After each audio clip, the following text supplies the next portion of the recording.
Bueno, hermano, desde la creación del mundo, Dios lo hizo todo perfecto, agradable. La voluntad de Dios fue crear lo mejor para nosotros. Desde el paraíso terrenal que construyó, lo hizo para el bienestar de la humanidad.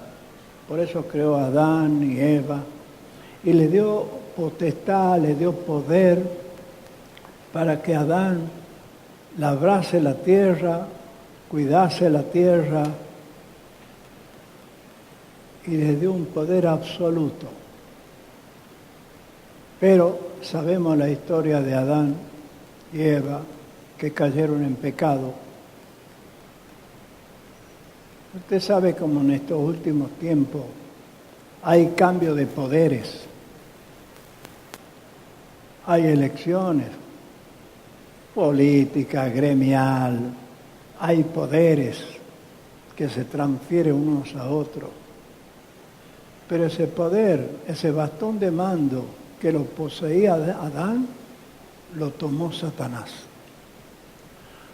Satanás empezó a atacar de lleno porque Caín mató a Abel, se derramó sangre, entró la enfermedad, entró la muerte, entró la angustia. Y hasta hoy vivimos en permanente angustia del poder vivir. Más sería como sobrevivir todas las cosas que están ocurriendo. Tanto pecado, tanto maldad. Todo es una desesperación por tomar en poder. El otro día veía por la televisión cómo unos gremialistas de UTA, de colectivo en Buenos Aires, se había apontronado tomando el edificio y otros de otro bando querían destruirlo, querían sacarlo. Entonces, entre medio de tantas peleas, odio, maldad, ese es el lugar, esta es la tierra, este es el lugar que estamos más que viviendo, conviviendo con el pecado y la maldad. Hoy el derecho de la igualdad, toda la maldad existente, hombres con hombres, mujeres con mujeres, todo pecado, todo es un ataque profundo hacia la verdadera voluntad de Dios. Hay hombres que se visten de mujeres y dirigen programas. ¡Qué dolor! Pero lo que más me duele es que la familia participa con los hijos, como si fuera ya normal. La palabra de Dios dice, en los últimos tiempos, el amor de muchos se enfriará y la maldad irá en aumento. Y está aconteciendo, hermano. Ustedes ven cómo hay tantos derrames cloacales en todos lados, se revientan las cañerías viejas, mal olor, nauseabundo en todos lados. Ese es el pecado de la humanidad, en la cual los que somos hijos de Dios, los que estamos bajo el amparo de nuestro Dios, tenemos que soportar estos olores nauseabundos de pecado, de maldad, conviviendo. Ya no se puede salir a la calle porque lo atacan.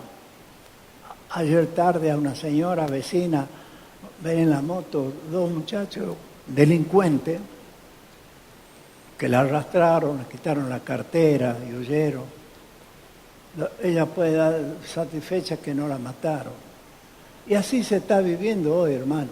Así se está viviendo, con olores nauseabundos. Todo esto produce la ira de Dios.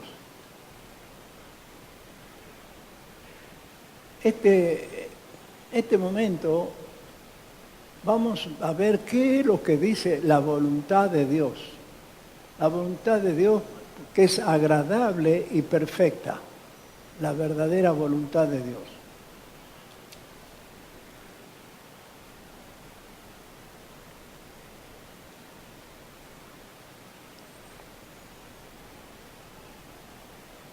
Vamos a ver un salmo. El Salmo 143, De ahí vamos a ir delineando lo que la palabra nos va diciendo. Porque la voluntad de Dios, David sabía decir, en Salmo 48, también no lo busqué, pero dice, que la palabra de Dios es para él una ley, un mandato, como lo hizo también con el pueblo de Israel, para liberarlo de la tierra de Egipto y llevarlo a la tierra prometida.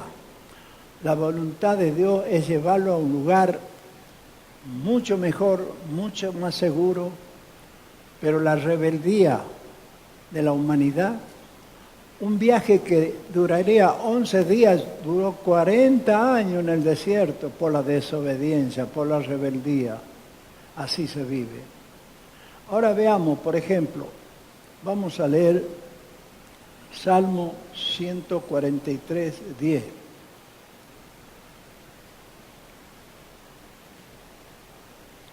¿Qué decía el rey David?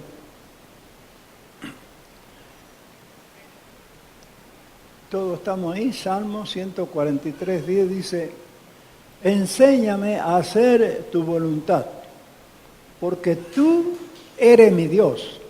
Tu buen espíritu me guía a tierra de rectitud. Acá está pidiendo el rey David que le enseñe a hacer su voluntad. ¿Por qué pide esa que le enseñe? Porque él había caído tremendamente en pecado, David, con todos los privilegios que tenía de Dios. Había caído en pecado, el Salmo 51 lo declara, como él se arrepintió tremendamente de lo que había hecho, buscando la gloria de Dios. Pero acá él está pidiendo, enséñame a hacer tu voluntad. Quiere decir que antes no conocía la voluntad de Dios. ¿Sabe qué pasa, hermano? Todo creemos que nuestra voluntad vale más que cualquier otra cosa. Y no es así. La voluntad de Dios es superior, la voluntad de Dios es cómo nos puede conducir. Así como al pueblo de Israel lo quería conducir a la tierra prometida, que duraba 11 días. Tanta rebeldía, tanta maldad, tanto pecado, 40 años en el desierto. La rebeldía produce la ira de Dios y estar lejos de Dios. Nuestra voluntad, queridos hermanos, no es lo mismo que la voluntad de Dios. A veces, cuando Dios nos frena con un propósito, nos manda mensajes cómo debemos estar o actuar, es como que si no nos salen bien las cosas, empezamos medio a renegar con Dios. Pero no sabemos. Si la voluntad de Dios permite que atravesemos pruebas, Él lo sabe. ¿Por qué y para qué? Dice, enséñame a hacer tu voluntad, porque tú eres mi Dios, en principio. Si nosotros pedimos a Dios, enséñame, Señor, a hacer tu voluntad, porque tú eres mi Dios. Yo creo en ti. Yo me refugio en ti ante las necesidades o todos los problemas. Yo, Señor, ayúdame. Acá está clamando David. ¿Sabe por qué? Porque desde la caída de Adán, el pecado, la enfermedad del pecado entró en el mundo, entró a la muerte, que Jesucristo venció a la muerte. Venció porque Él se entregó por nosotros, murió, resucitó y venció a Satán en ese sentido. Pero Satanás todavía está reinando en el mundo. Todavía está dirigiendo a sus soldados. El pecado que mora en mí, dijo Pablo. Y David dijo, en pecado me concibió mi madre. Marcos 1:4, él está reflejando y dice, Juan el Bautista está diciendo, el reino de Dios es para mí. ¿Estoy hablando muy fuerte? No. Bueno.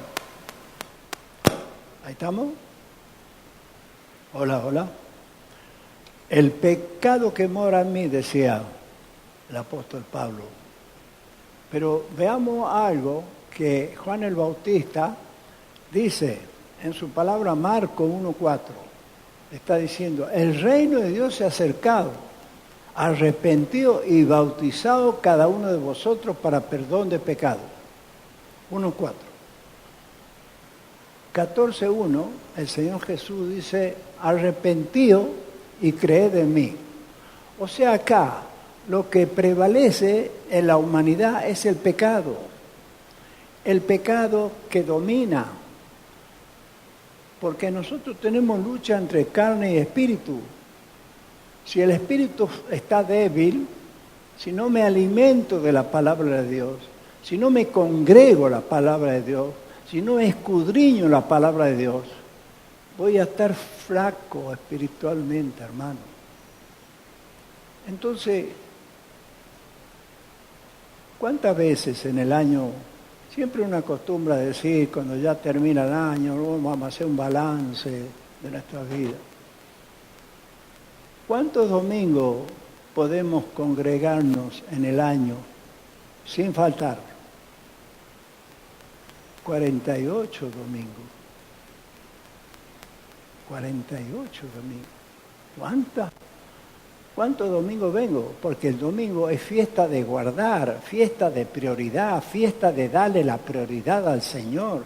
Sí es cierto que surgen compromisos, surgen esto, surge el otro, pero si no le damos la prioridad verdadera al Señor, vamos a empezar a debilitarnos. ¿Cuál es, hermano, nuestra prioridad?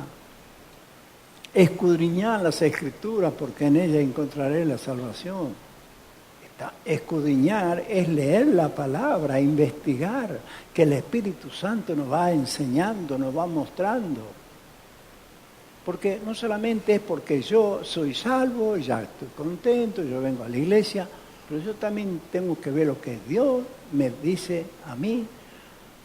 ¿Y qué tengo que hacer? En Juan 17, en la oración intercesora, Jesús oraba por sus discípulos.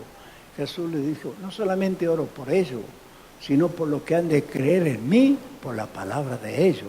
Así que tenemos el respaldo del Señor que está orando por nosotros. ¿Y qué hacemos, hermano? Nos congregamos a veces,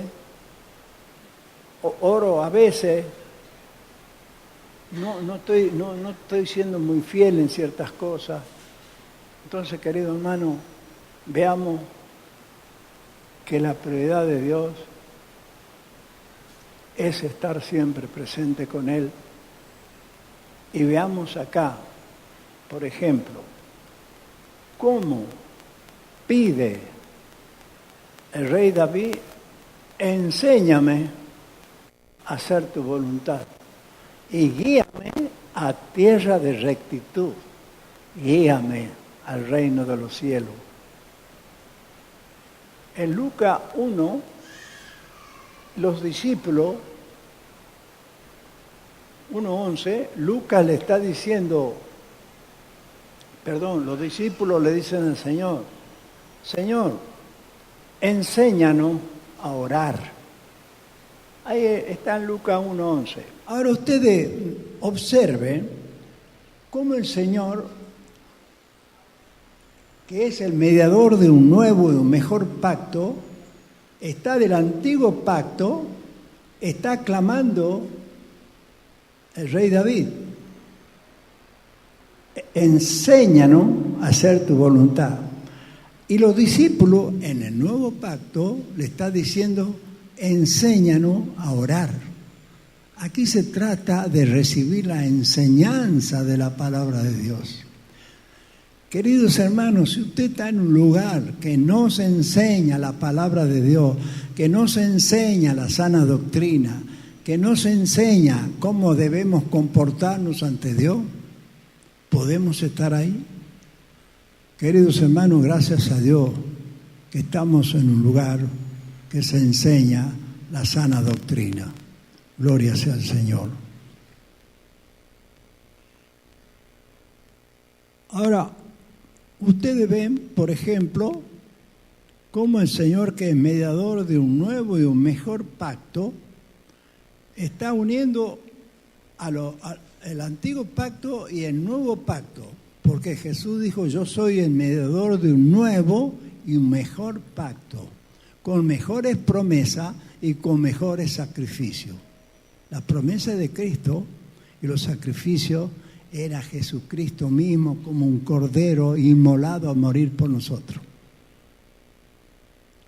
Ahora veamos la voluntad de Dios en Colosenses 1, 9, 10.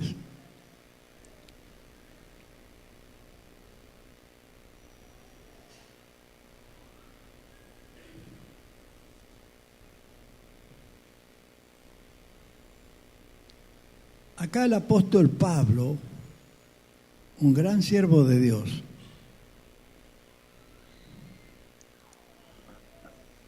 antes de leer estos versículos, Colosenses 1, 9, 10,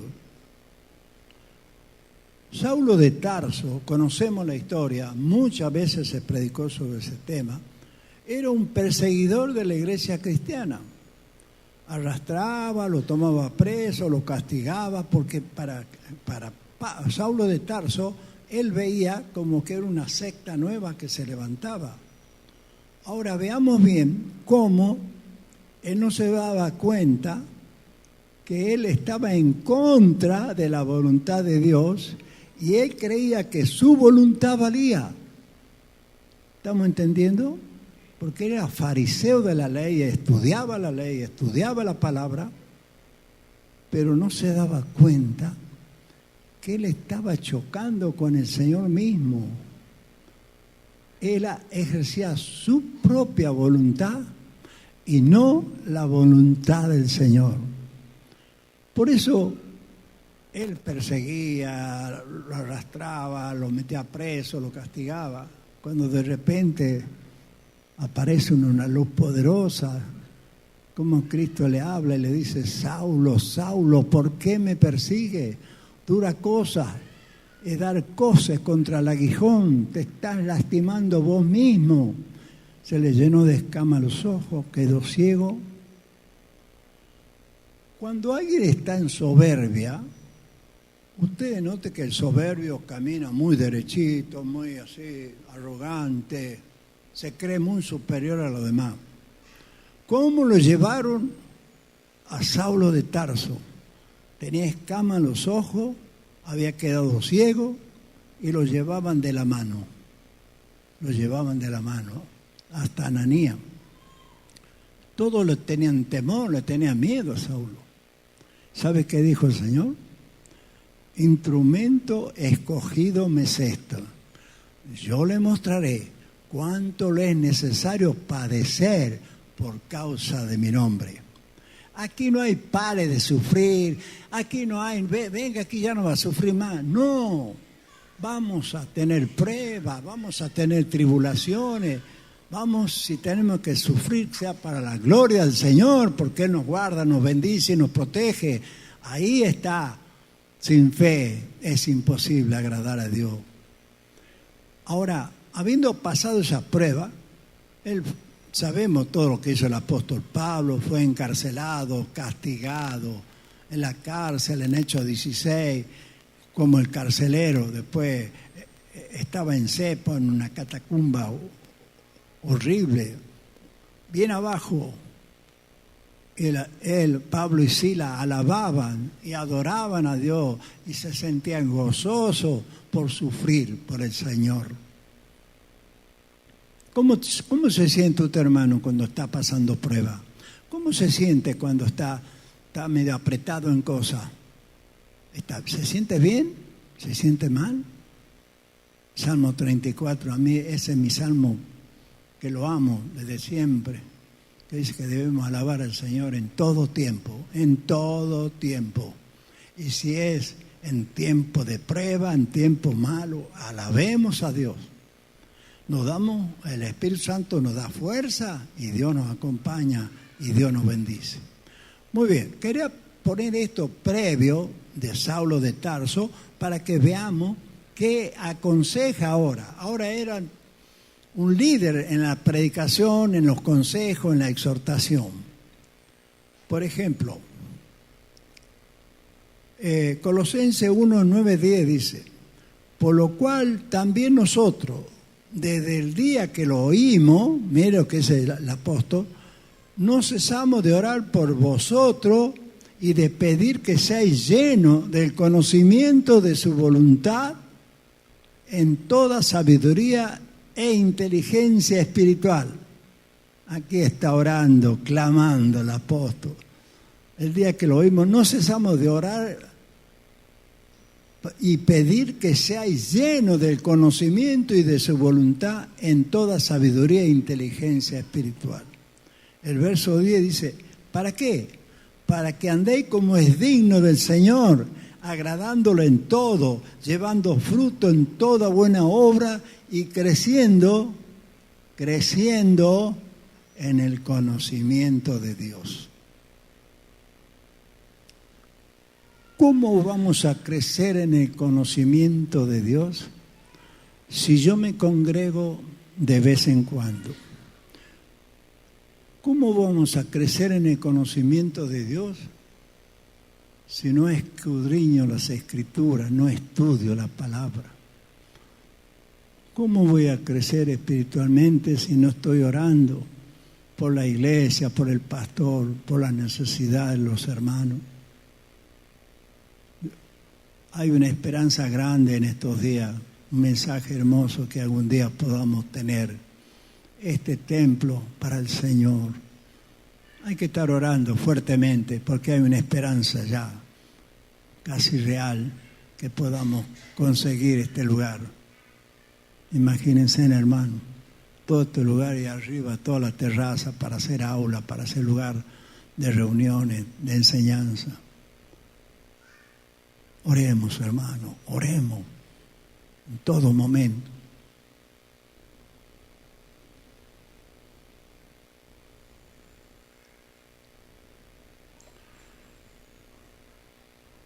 Y bueno, dice el 10, para que andéis como es digno del Señor, agradándole en todo, llevando fruto en toda buena obra y creciendo en el conocimiento de Dios. Muy bien. Estamos viendo que la voluntad del Padre es que ninguno se pierda. Vamos a Juan 6, 39.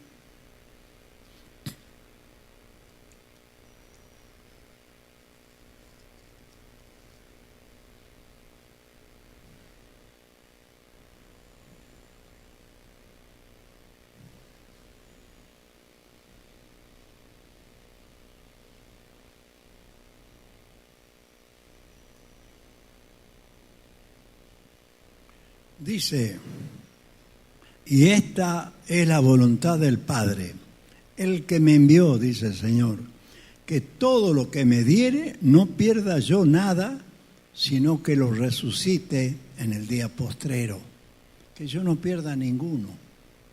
El Señor nos está protegiendo, nos está guardando, que yo no pierda nada.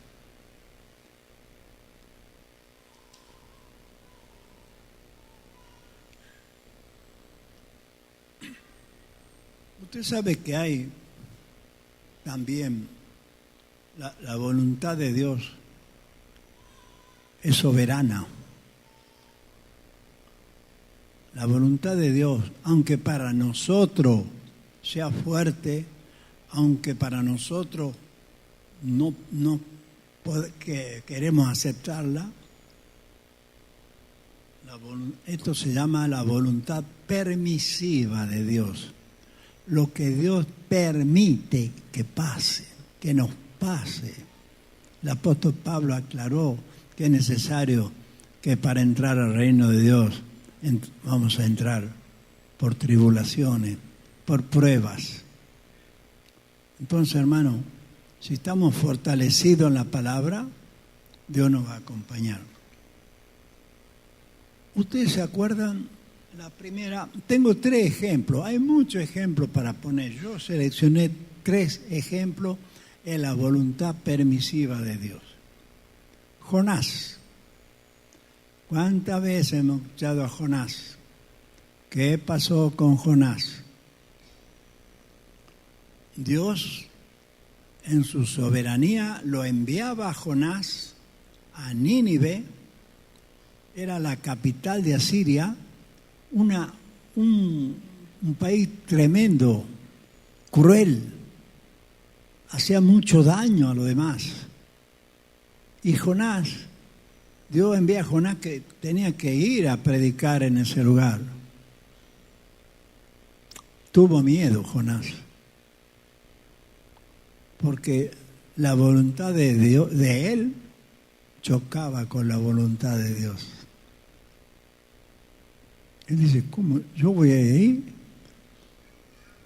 Fue a Jope, tomé un barco, se metió y fue al lado contrario de Nínive.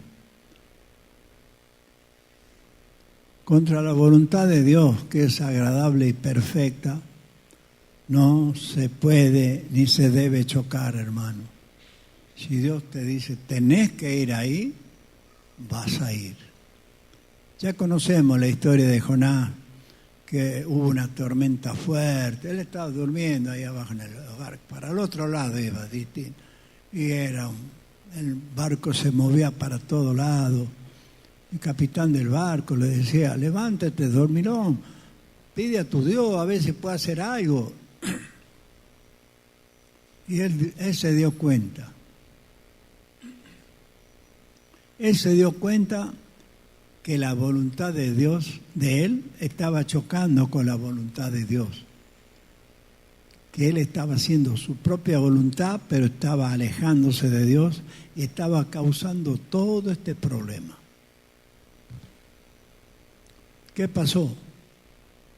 Levántate, dormirón, dice, pide a tu Dios a ver si nos ayuda. Y él se dio cuenta. Esto pasa porque yo estoy en pecado, yo estoy mal.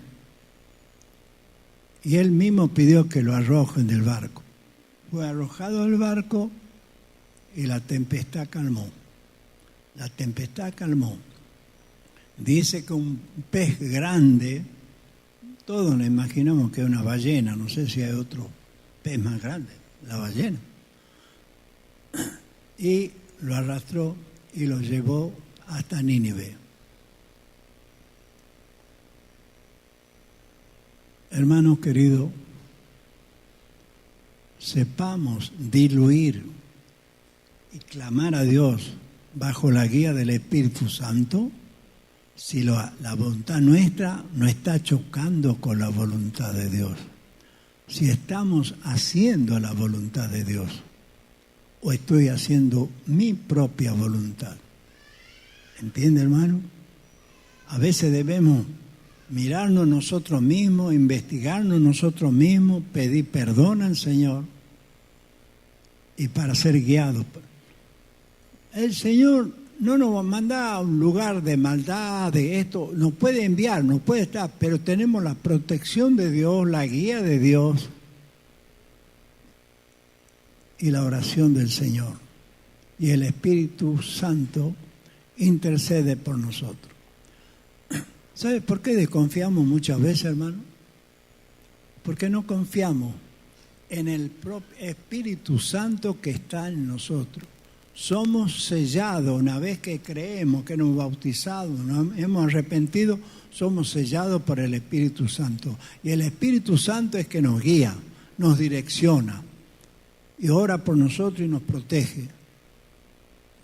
Pero esa lucha permanente entre carne y espíritu está en nosotros siempre. Si prevalece la carne, perdemos. Si prevalece el Espíritu de Dios, el Señor nos lleva de triunfo en triunfo, hermano. Entonces, ¿qué pasó en Nínive? Predicó, estuvo anunciando que en 40 días que se va a destruir todo, arrepentido, y bueno, era la palabra de Dios, por boca de Jonás. ¿Saben cuántos se salvaron? 125,000 almas y el propio rey de ese lugar. El propio rey. Así que el trabajo que Dios le encomendó a Jonás no fue en vano. Había que ir a ese lugar, había que predicar la palabra con toda fuerza, que se arrepientan. 125.000 almas y aún el rey de esa zona. Queridos hermanos,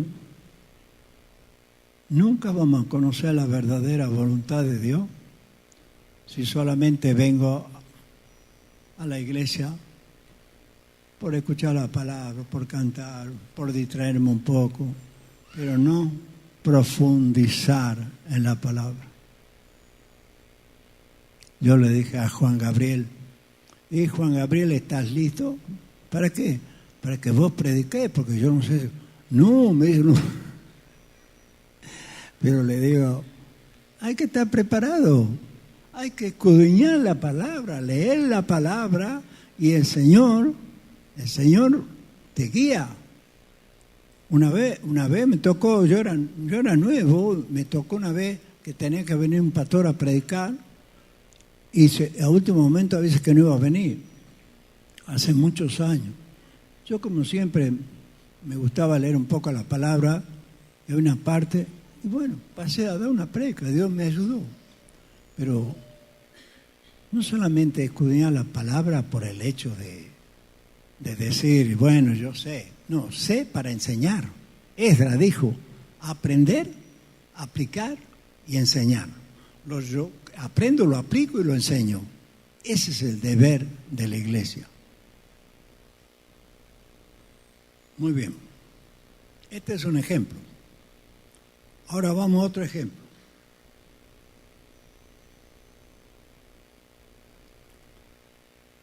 Vamos a Génesis 45, 3, 5.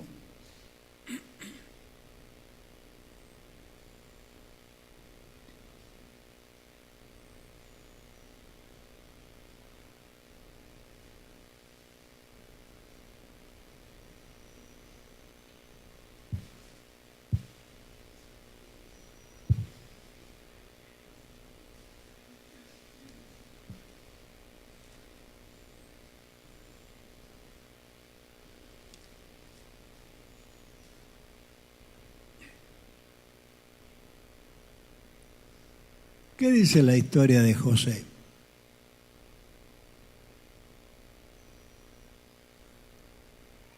Ya la hemos escuchado varias veces este mensaje. Cada vez que se habla la palabra, Dios habla de diferente manera, pero igual llega al corazón de cada uno. José y sus hermanos eran hijos de Jacob. Y Jacob, él era José, el hermano menor. Y los otros hermanos, que eran de las 12 tribus de Israel, que después iban a formar las 12 tribus de Israel. José fue vendido a unos mercaderes que iban a Egipto. Fue vendido. Y le mintieron a su padre que una fiera lo había devorado, un manto que él tenía le mancharon con sangre. Lloró, por supuesto, Jacob, se desesperó. Sabemos la vida de José, recordó un poquito, si no tendríamos que leer el capítulo entero. Como José, él tenía un don especial, interpretaba sueños. Él fue allí, aunque fue Potifar, la esposa del faraón, lo había querido seducir a José, que era joven, buena pinta, y lo quería seducir. Él no quería saber nada, se escapó, le tiró de la ropa de él, y ella en venganza le dijo al faraón de que él quiso abusar de ella. Lo metieron preso. Después, estando en la cárcel, había él, otros dos que estaban allí, y él interpretó sueños, tenía ese don, José. Pero después, ¿qué pasó? El faraón tiene un sueño, 7 vacas gordas y 7 vacas flacas. Entonces, es como que estaba turbado y todos los intérpretes de los sueños que tenían a su alrededor, todos sus consejeros, no sabían interpretar el sueño. Y ahí le comenta que José, que estaba en la cárcel, le había interpretado sueños. De uno que era panadero, otro no me acuerdo qué era, que interpretaba los sueños. Lo hace llamar. Y él le dice, las 7 vacas gordas quiere decir que va a haber 7 años de mucha abundancia de trigo. Y las 7 vacas flacas que va a haber escasez de comida. Entonces, bueno, esto ha sido basta para que el faraón, contento, conforme, lo designara gobernador a José, un alto cargo. Entonces viene la gran hambre a todo Israel. Y ahí vinieron los hermanos a pedir ayuda al faraón. ¿Y quién los atiende? El gobernador José, su propio hermano. Y ellos no le conocían. Mire lo que dice, les relato esto porque a lo mejor muchos pueden interpretar o no, para que vamos al 45, 3:5 dice, y dijo José, bueno, vamos a leer 45:1. No podía ya José contenerse delante de todo lo que estaban al lado suyo, y clamó, haced salir de mi presencia a todo. Y no quedó nadie con él. Al darse a conocer José a sus hermanos, entonces se dio a llorar a grito, y oyeron los egipcios, y oyó también la casa de Faraón. Y dijo José a sus hermanos, yo soy José, ¿vive aún mi padre? Y sus hermanos no pudieron responderle porque estaban turbados delante de él. No podían creer que el gobernador de Egipto era su hermano. Entonces dijo José a sus hermanos, acercaos ahora a mí.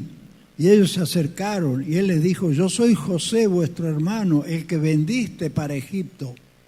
Ahora pues, no os entristezcáis, no os pese de haberme vendido, porque para preservación de vida me envió Dios delante de vosotros.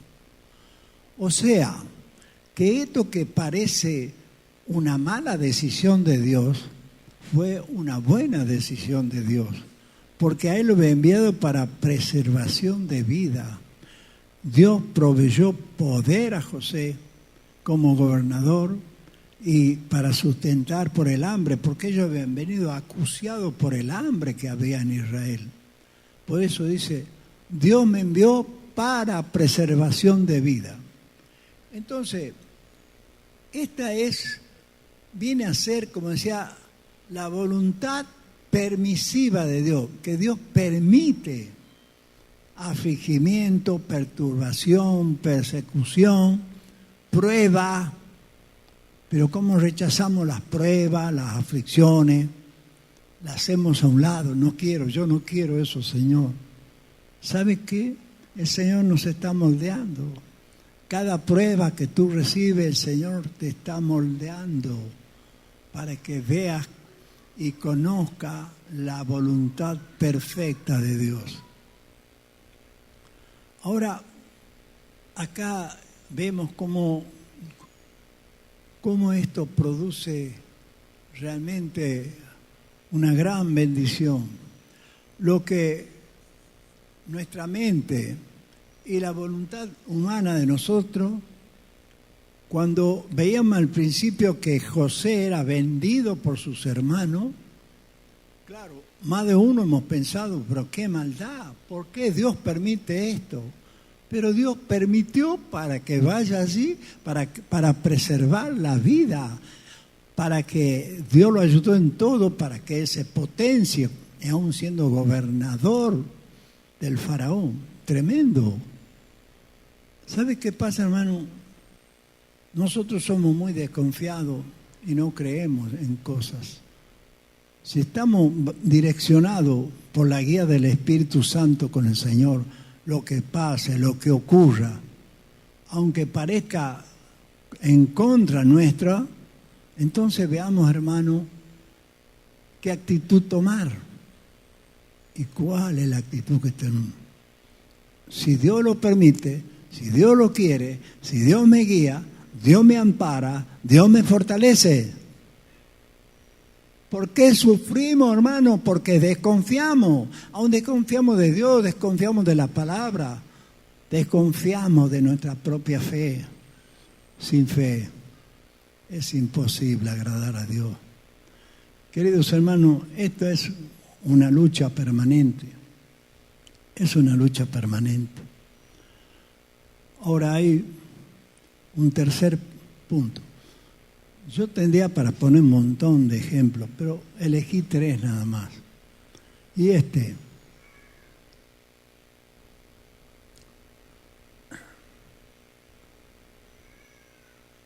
¿conocen a Martín Lutero? ¿Sabe quién es Martín Lutero? ¿Sabe lo que le pasó a Martín Lutero? ¿Qué le provocó entrar en un convento? Dice que cuando él iba, cayó un rayo cerca de él, casi lo mata, tuvo mucho miedo, vio un convento y dice, no, tengo que buscar a Dios. Fue, entró al convento, muchos monjes, le confesaba, oraba, pero a veces hay que entrar en cierto lugar para conocer ciertas actitudes, ciertas cosas pecaminosas que había. Sacerdotes y monjas, llenos de hijos, fornicaban. Vio tanta maldad en ese lugar que eso provocó que él se rebelara y estuvieran en contra de todo ello. Por eso la 95 tesis de protesta que lo dio, allá lo amenazaban, lo querían matar. Es larga la historia, porque no voy a contar todo esto, que ya la conocemos. Amados hermanos, la Iglesia Católica, qué tan fuera de línea está con el Señor. No solamente por adorar ídolos, porque hay sacerdotes, curas como uno los llama, fornican con monjas, con niños. Hace poco se ha suicidado un sacerdote porque lo venían a detener. Ahora, ¿por qué? El Papa dice ser el vicario de Cristo. No, señor Papa, usted no es el vicario de Cristo. El vicario de Cristo es el Espíritu Santo. El Espíritu Santo que Dios puso. Queridos hermanos, ¿por qué tienen que ser solteros los sacerdotes católicos cuando la palabra de Dios en Timoteo dice otra cosa? Obispado desea, buena obra desea, pero serás irreprensible, marido de una sola mujer. ¿Cómo gobernará la iglesia